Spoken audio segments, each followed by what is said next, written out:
Hello, friends. It is September 10th, Blue Day. My Blue Day classes, I don't know if you feel this is good or bad, but maybe lucky you. You are going to do some asynchronous work today. That means you are doing some work on your own because of a training that I have to go to. Anyway, I'm recording this video. You are going to follow the directions in this video to complete your work today. First thing you need to do, so I put these instructions in Google Classroom for today's classwork. So you should be looking here, September 4th plus September 10th classwork, because we're continuing what we started last week on September 4th. So the instructions are here. So first of all, mark yourself present for attendance right now. So attendance, take this same survey, do that right now. This is how I'm going to enter attendance today. So please make sure you mark yourself present for attendance. Take a moment, pause this video, do that right now. Okay, hopefully you marked yourself present for attendance. First, I want you to join the student-paced Nearpod. So you are going to go to join.nearpod.com and enter the code TBLHN. So pause this video, go join the student-paced Nearpod right now. Okay. Throughout this video, I'm going to tell you to pause and do certain things. So some of those things will be in the Nearpod, and some of those things will be in your classwork document. So first thing I want you to do is going to be in the Nearpod. So your do now is to answer this collaborate board in the Nearpod. So how does your gender affect your life? Remember, that's a big issue in Story of an Hour. So I want you to start this class by thinking about how often do you think about your gender? Do you feel like there are certain expectations of you because of your gender? What are those expectations? So put your thoughts up on that collaborate board, pause the video, and do the collaborate board right now. Okay, hopefully you completed the collaborate board in the Nearpod. Tech check. So just make sure again that you have marked yourself present for attendance. You have joined the student-paced Nearpod. Again, the code for that is in Google Classroom instructions right there. You need 2 documents open. So what you need to open right now is this one, the September 3rd/4th Comp 9 classwork, this document here. So you should, we were working in this last class, so it's the same document. So open that up and go back to September 2nd and open the Story of an Hour plus quiz document. So you should have the story open because we're still writing about that. We're still analyzing the story. And this document is what you are going to turn in by the end of today. Okay. All right, so our objectives today are we are going to analyze how Kate Chopin develops her social commentary about women's roles in marriage through her use of irony. So we're continuing what we did last class. And your exit ticket, you are going to write an analytical claim to express your understanding of the irony in the Story of an Hour and how it contributes to the theme. So everything that we've talked about this class and the last class, you're wrapping it all up into just a 1-sentence exit ticket, making a claim about the irony and how it contributes to the theme. And then you have your homework. So please take a moment to pause and write down your homework. Your homework is to read paragraphs 1 through 34 of Recitatif and complete section 1 of the graphic organizer. So write that down right now. Pause, write it down. Okay. I'm going to show you where that is in Google Classroom. So I made a new section of Google Classroom. Oops, I didn't put it in here yet. Made a new section of Google Classroom, the classwork page. Underneath Daily Virtual Learning, you will see a section called Class Readings. So Class Readings, is where I'm going to put readings that we are using over multiple classes. This is not just something we're going to do in just one class. So you can find recitatif, which is the next story that we are going to read there in that section. So this is the document that you're going to be working in. It has a graphic organizer at the beginning, and the story is down here. So you're reading section 1 of this story, and it says where section 2 starts. So you're reading up until section 2. You're annotating, and you are filling in this first row of this graphic organizer. So you're just summarizing what happens. You're describing the relationship between the two main characters, Roberta and Twyla, and then you are picking a piece of evidence to support your description of their relationship. So just completing this first row, reading and annotating that first section. Okay, so that is your homework. All right, so we're going to review some examples of irony in Story of an Hour. So hopefully you already finished this because this was the homework from last time.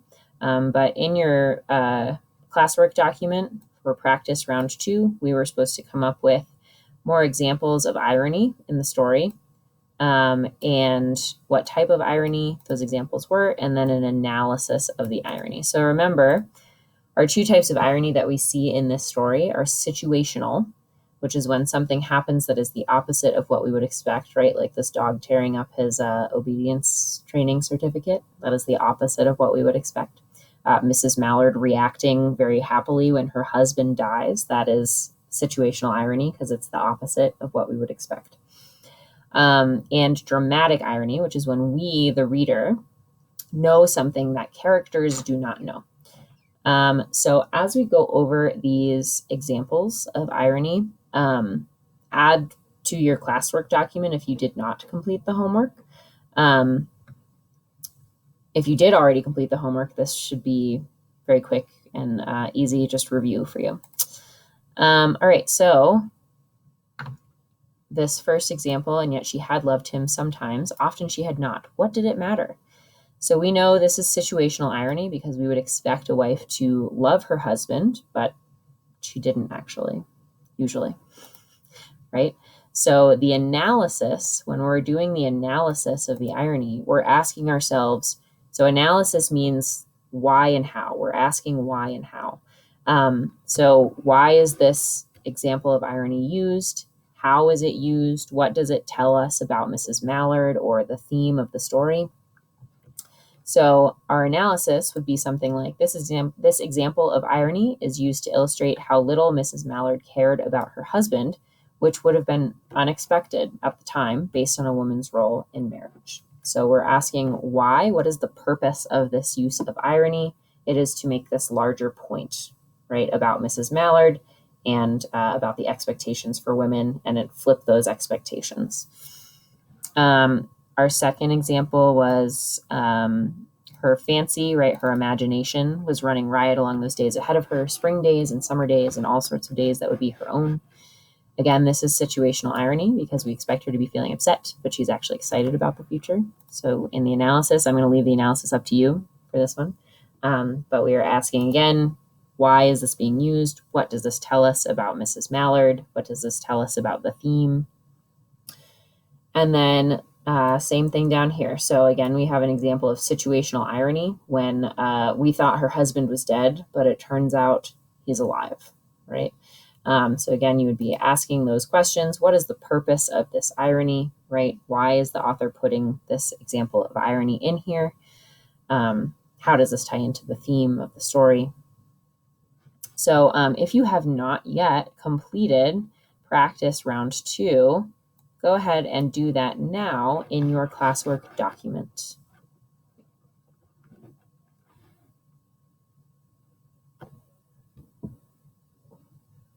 Okay, so hopefully you paused the video and you completed practice round 2 in your classwork document.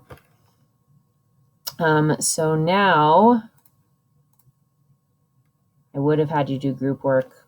We're not together, so can't do that.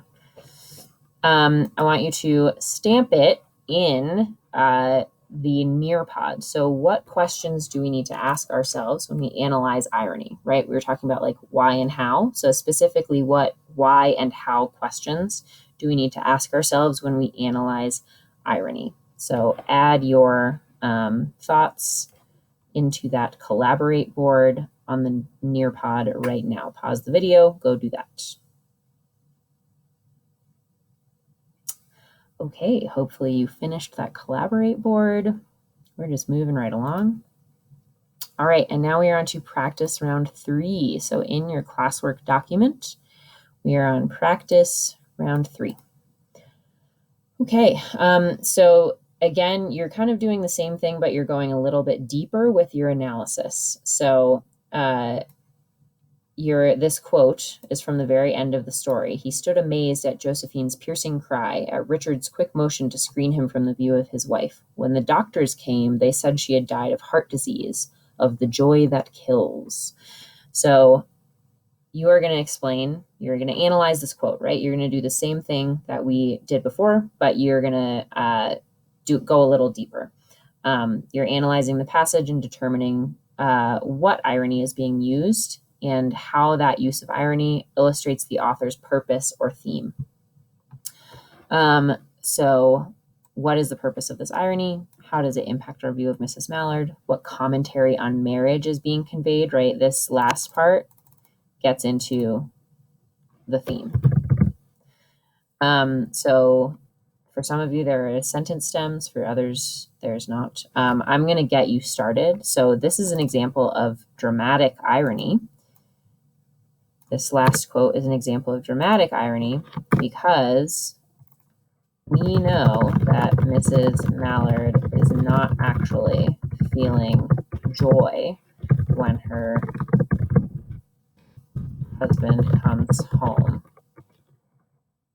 She is actually feeling extreme sadness, right? So we know that she is not excited when her husband comes home, right? The doctors think that she's died of joy, but we as the reader know that that is not true. So that is an example of dramatic irony.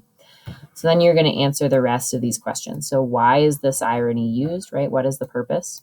How does it impact our view of Mrs. Mallard? And what commentary on marriage is being conveyed? So in your classwork document, pause the video and go answer those questions in your classwork document, practice round 3.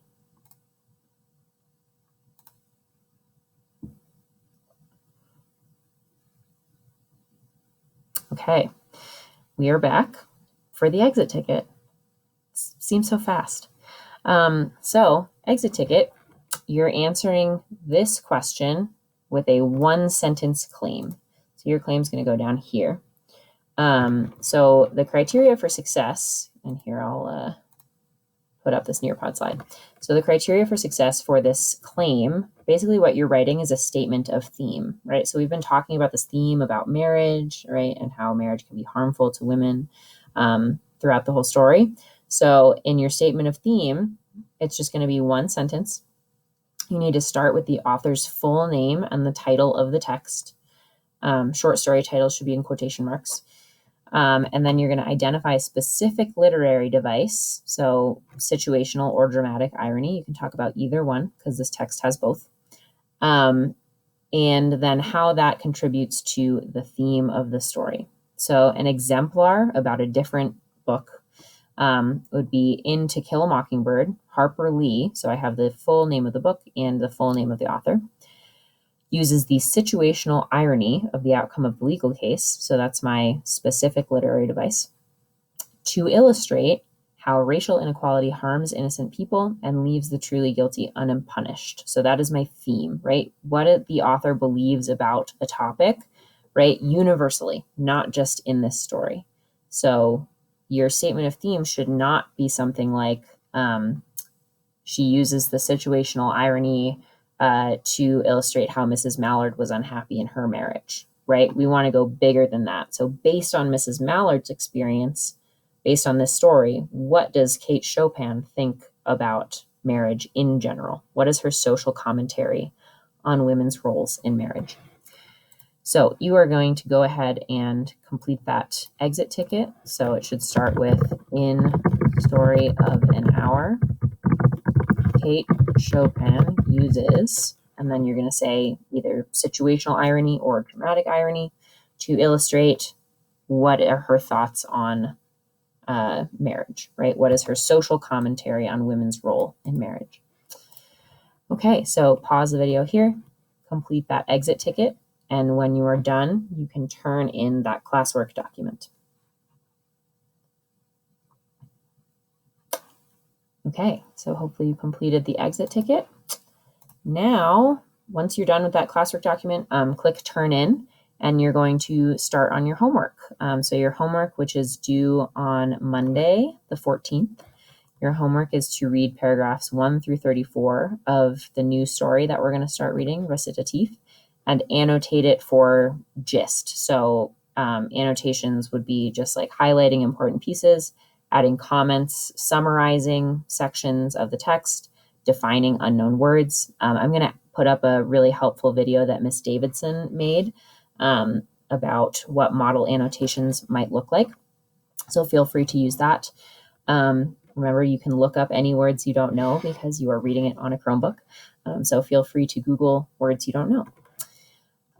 So yeah, go ahead and start your homework. That is due on Monday the 14th.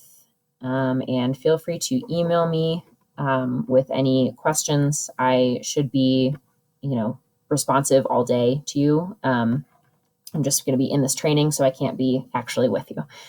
So email me with any questions. It's ghirt@kipcolorado.org. And have a great rest of your day and a great weekend. I will see you Monday.